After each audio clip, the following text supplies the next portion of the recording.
Bonjour les amis, voilà une petite vidéo de la part d'un passionné de chasse et de tradition.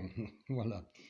Alors pour ceux qui n'ont pas la chance de posséder le gilet à soufflet que nos anciens se servaient pour le merle, hein, qui était fabriqué à la fois en cuir, en bois, voilà, qui est une merveille, hein, pour l'époque, c'était quelque chose de fantastique. J'en ai pas d'ailleurs, hein, mais je sais que ça existe. Il est possible de s'en fabriquer un aujourd'hui à moins de frais. Voilà, c'est une astuce qu'un ami m'a donnée il y a quelques années et ça fonctionne pas mal. Voilà. Donc il faut prendre une durite. Prenez une durite, en l'occurrence ça c'est une durite de 4L, hein, une durite de radiateur d'eau. Voilà. Vous prenez une durite sur laquelle vous pouvez rajouter un lacet, hein, pour ne pas l'avoir constamment à la main. Vous le passez autour du cou, vous gardez ça autour du cou.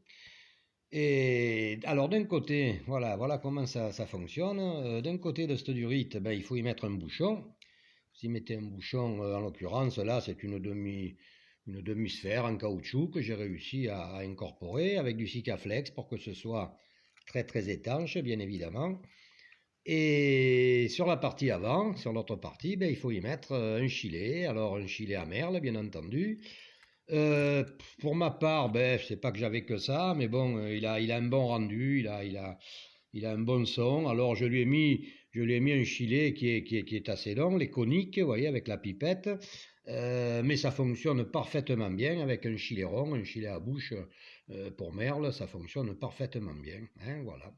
Donc d'un côté, je l'ai dit, on bouche ça bien étanche, de l'autre, on incorpore le gilet, et pareil, on le rend étanche. Alors là, c'est fait avec du scotch, hein, qu'on puisse éventuellement le changer ou l'enlever pour le nettoyer, etc.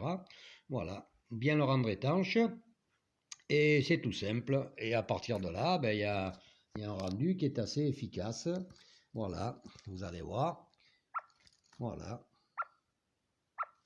Alors, si la durite est trop dure, qu'est-ce qu'il faut faire? Regardez, vous prenez un économe, un épluche légumes. Vous voyez, est-ce qu'on voit les traces là? Très certainement. Voilà, vous enlevez quelques couches un petit peu de partout, quelques couches de caoutchouc pour le rendre le plus souple possible, sans la percer, bien entendu, sinon ça marche plus. Hein, voilà, pour le rendre le plus souple possible, parce que bon, c'est pas fatigant, c'est pas contraignant, et à la main c'est plus facile, on peut s'en servir quelque temps, il n'y a aucun souci. Voilà. Donc lorsqu'on presse, ben, il se passe rien, et lorsqu'on lâche, voilà.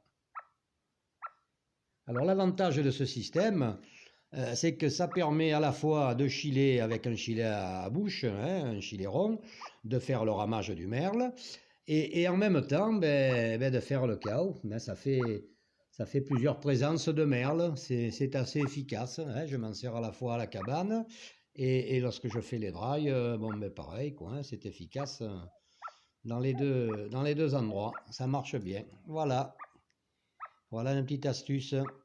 À bientôt les amis.